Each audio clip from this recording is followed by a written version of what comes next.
this is just a great play by Payton, and how he sets this up as a pass rusher is, again, he's played Emory Jones with some power up to this point in the game. We saw that one-arm bull rush. He had done a few different power rushes up to this point, and so Emory Jones is ready for power. Emory Jones's feet are on the ground, and he's ready to catch Payton, and Payton just goes around, forces a tight pass lane.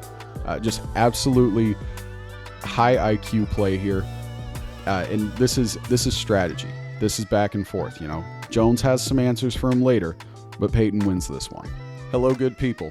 NFL fans, college football fans, and random internet viewers who are at least a little bit curious about how football is played at the pro and college level. I'm Tim Noonan. I've been a football fan for the last 20 years and a fan of scouting college players for the last 8 years.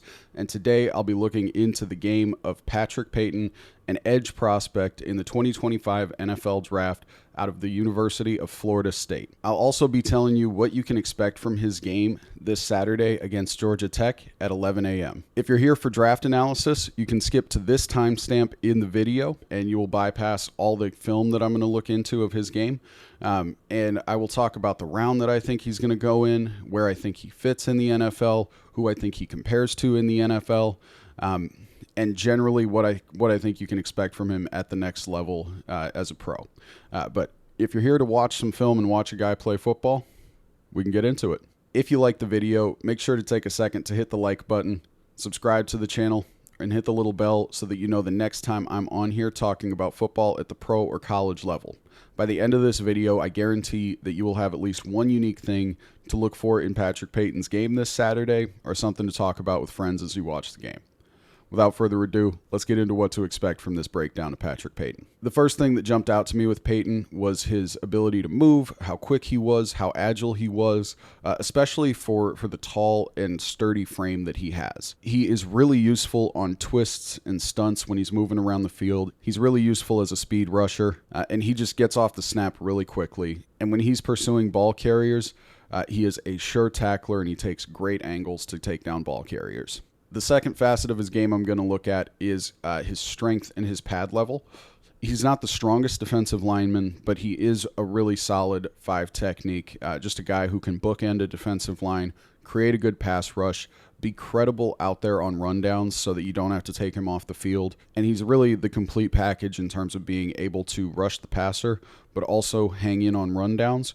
So we'll kind of look at how he creates strength with leverage, with pad level, and with some savvy in his game.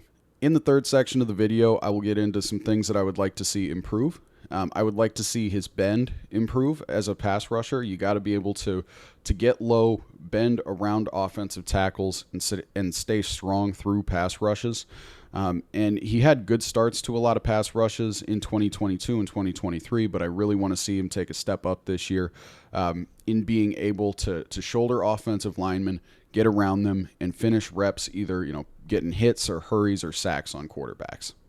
And I also want to see more consistency in his pass rush moves and his effectiveness as a pass rusher early on in games.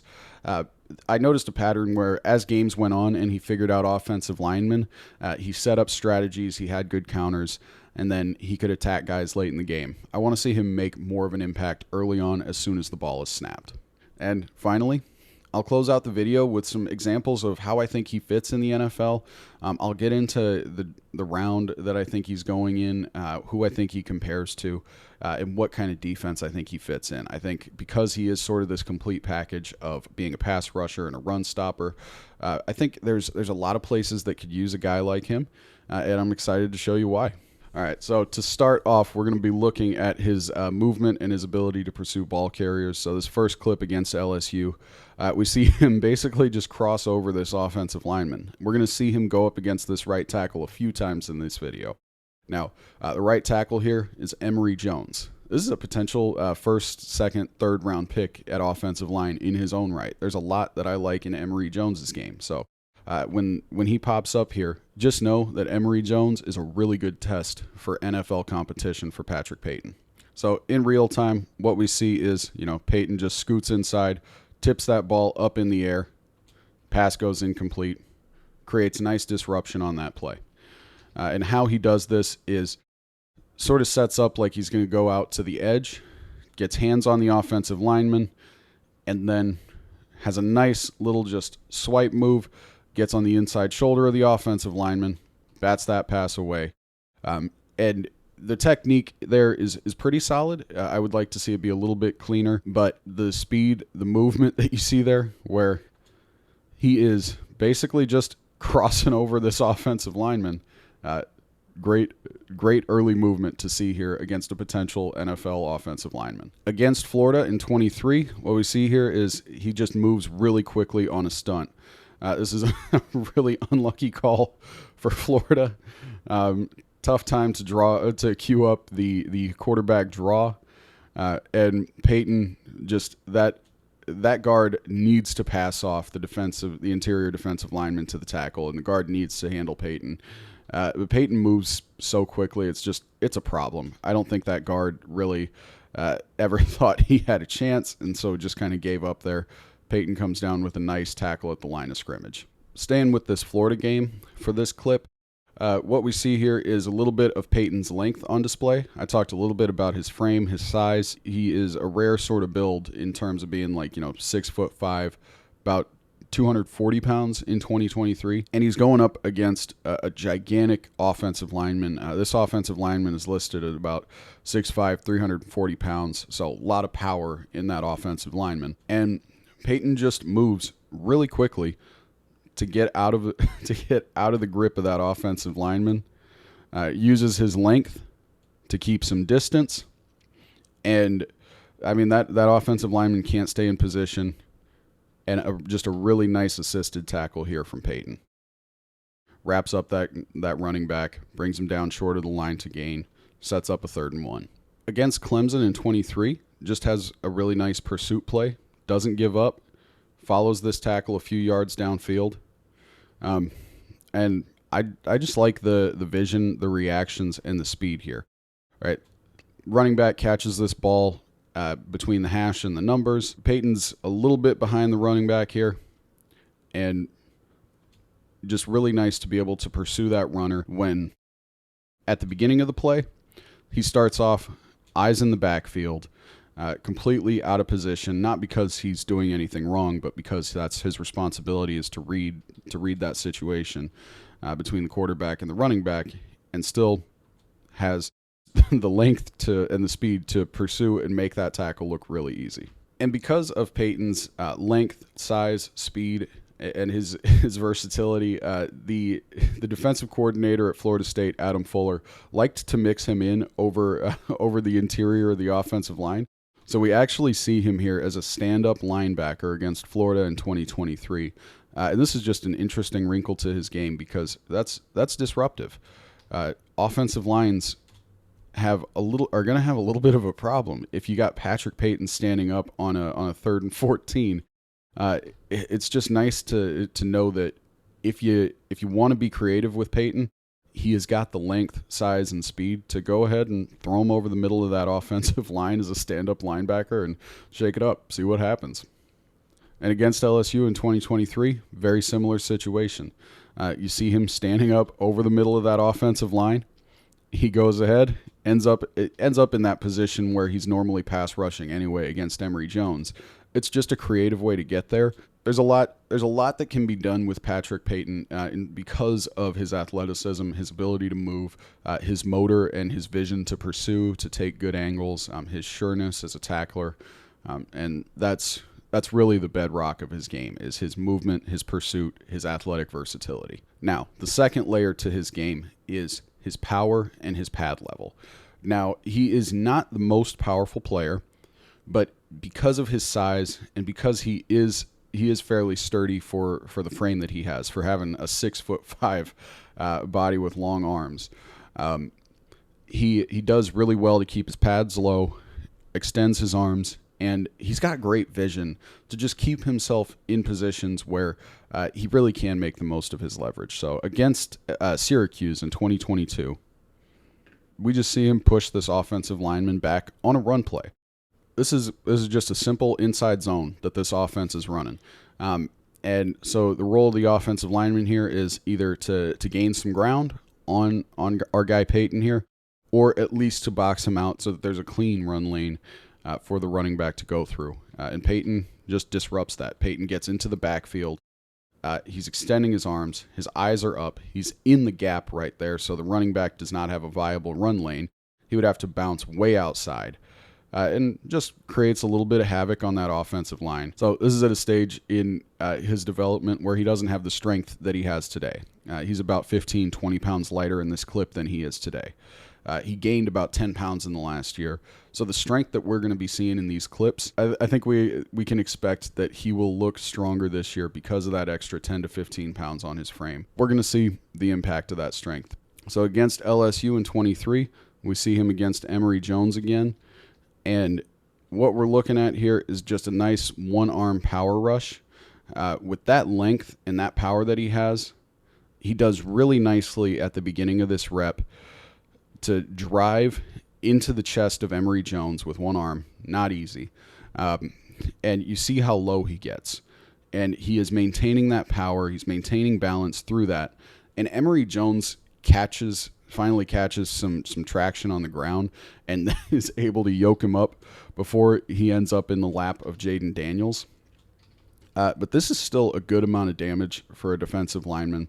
I would like to see this rep get finished where Payton has the strength to push a guy like Jones back into the lap of Daniels. Like, that is the kind of thing that would launch Payton into a first-round conversation if he can come up with that this year.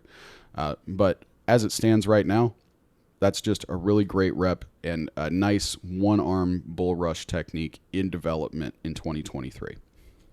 Against Florida here, we see him take a chip, bends around this offensive lineman, and just makes life a little bit tough for the quarterback here. What I like from Payton here is, one, takes that chip, still is able to stay in the flow of the pass rush, gets low, rips under that offensive lineman. Now, he's not as sturdy as I would like him to be.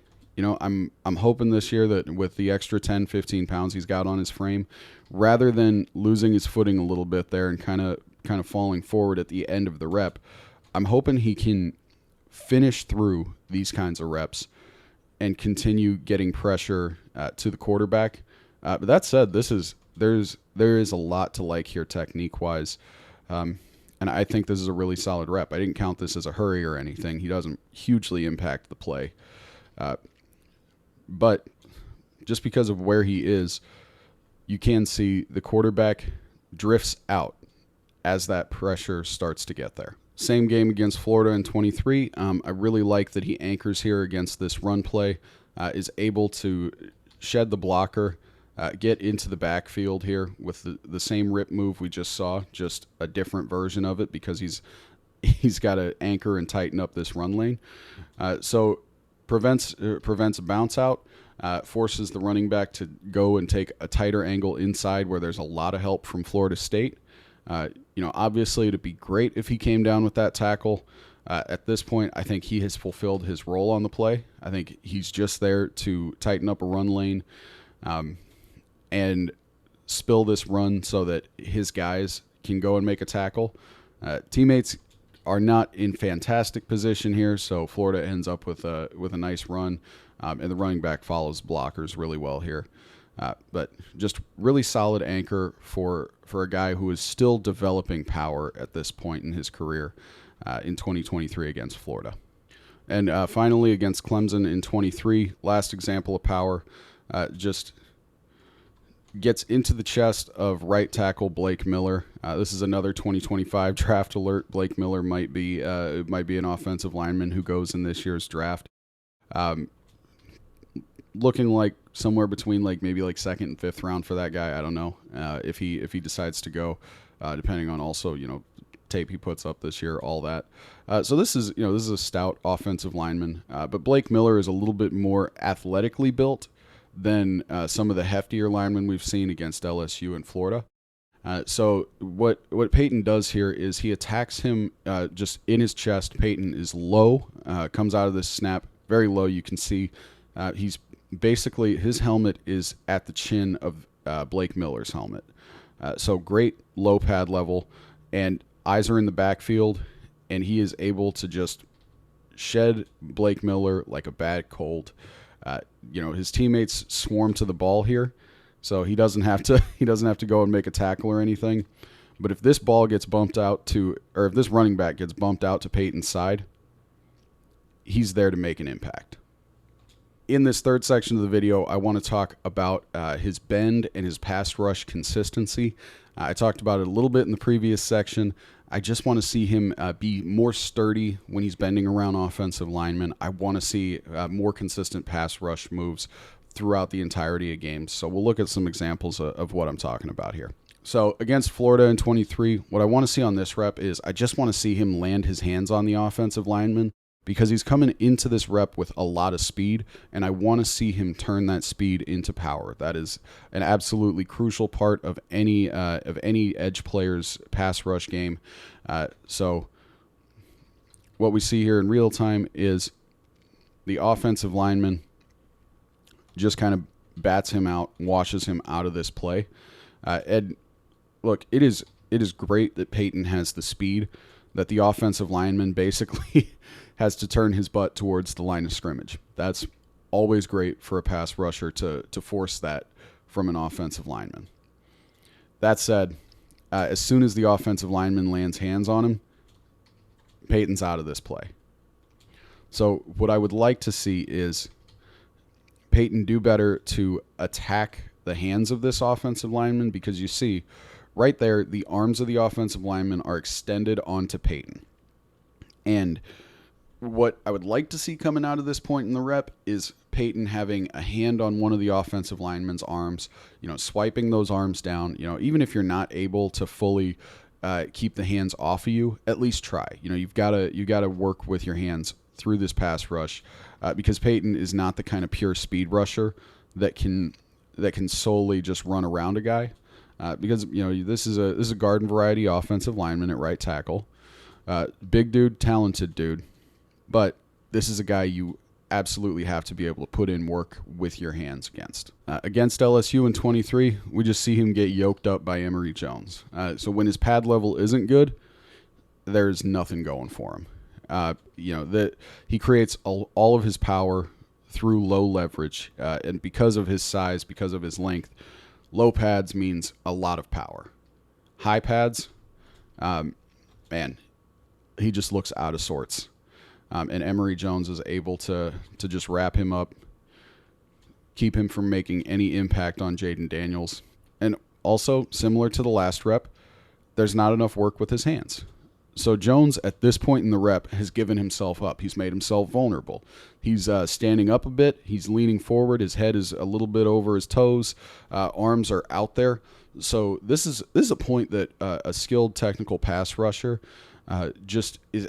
You attack those hands. You see those hands flash, and you got to see red. You swipe those hands out of the way, and you get some leverage that way.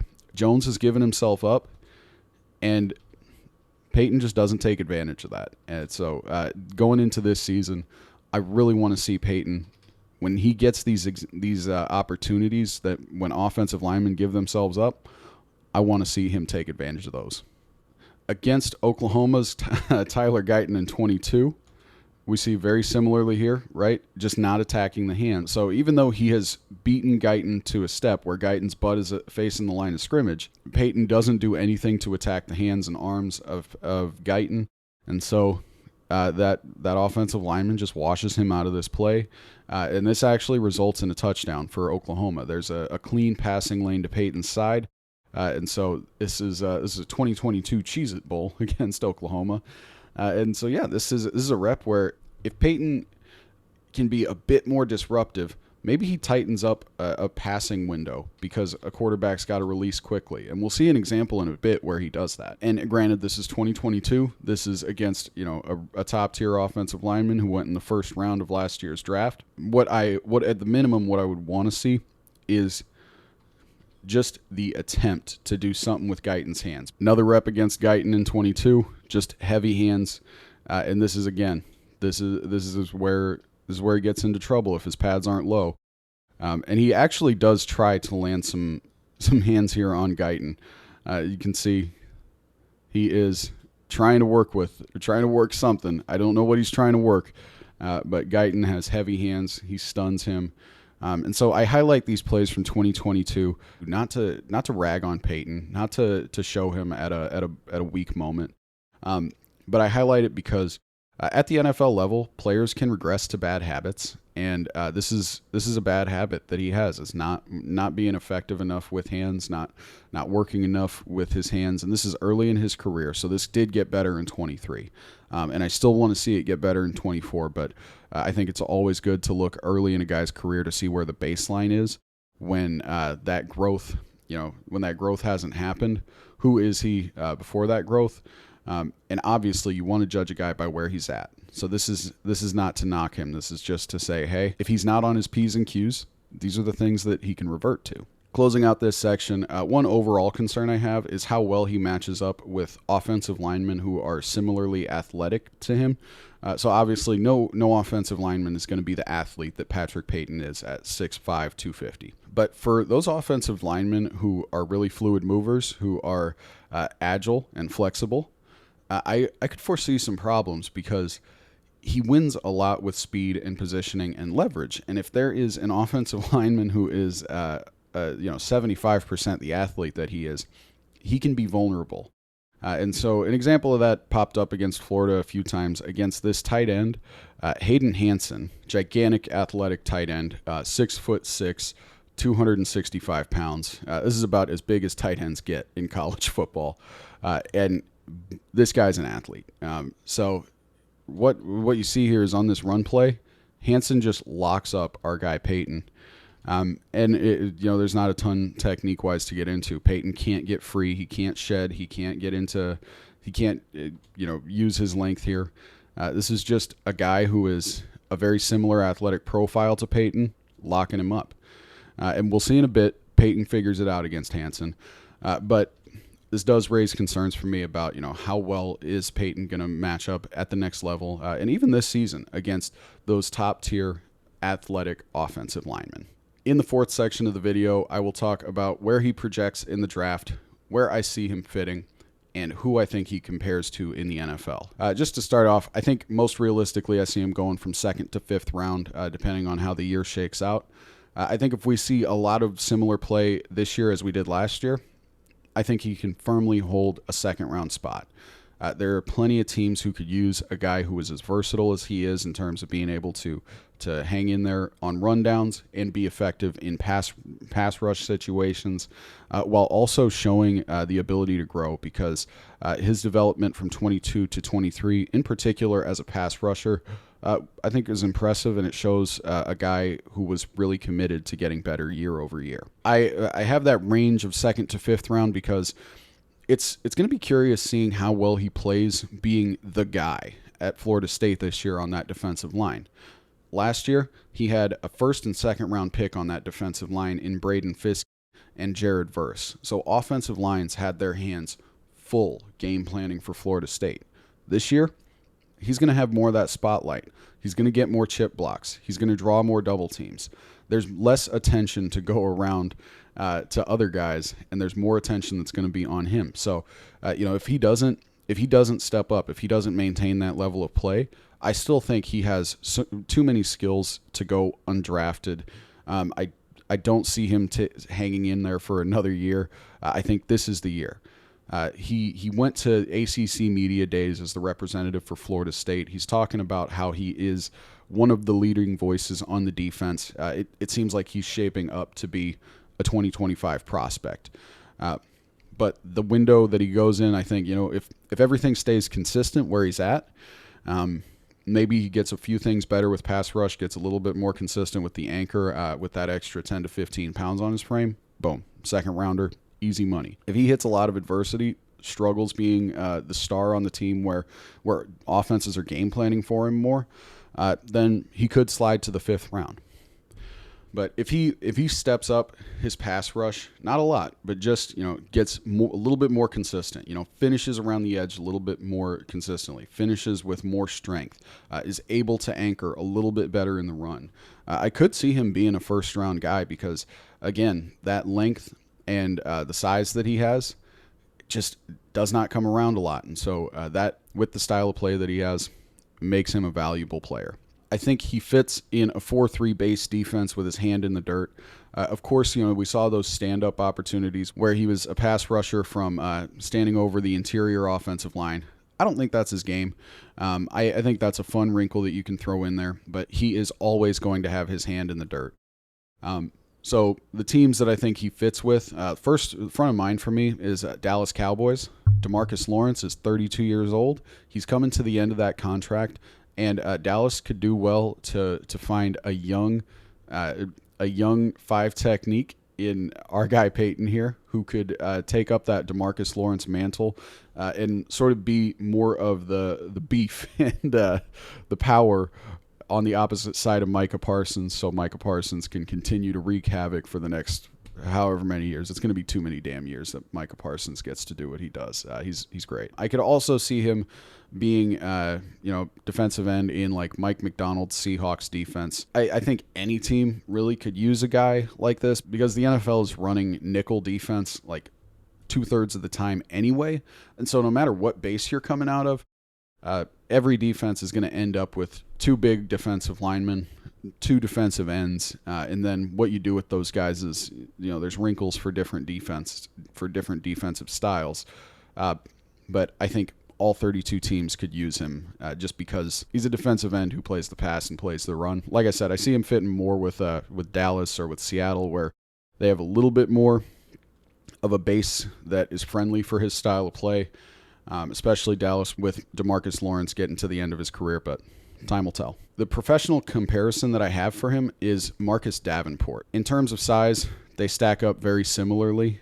Based on what I see, I think he'll test similarly to Davenport at the combine, where he's explosive. He's got some long speed, but the lateral agility is not quite top end. He's explosive, but he's not Hassan Reddick, where he is not that super duper top tier agile athlete. He's got the lateral quickness to give offensive lines problems, but there's answers for his quickness, but there's not a lot of answers for the full array of what he does and just how solid he is across the board. All right, so some of the clips to round out this video. Against LSU, just as a refresher, you're going to see him with this one-arm bull rush, right? He had set up this power move a bit during the game against LSU. And so what we see here later on is he shifts from power to speed and forces this incompletion. Jaden Daniels starts off looking to this side of the field. Nobody's open. Whips his head back around, try to find Malik Neighbors near the sideline. Now, Malik Neighbors' route works where he creates space behind him back towards the sidelines. And so he gives Daniels a lot of space just to throw an easy ball right behind the first down marker. This is a 1st and 10, so they don't have to go and get this first down. They can set up an easy short 2nd and short situation. Payton throws this all off because when Daniels comes back to scan to Malik's side, the passing window that would be easier for Malik to make a catch to, the passing window's closed because Payton is basically in that passing window. So, right, you see Neighbors is drifting back towards the sideline here, and he actually has to come back towards the defensive back. Defensive back gets a hand on the ball. That goes incomplete.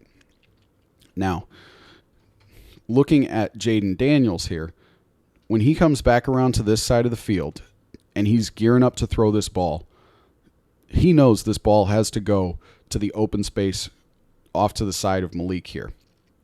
But with Payton in that lane, that ball goes inside. Defensive back is in position to put a hand on it.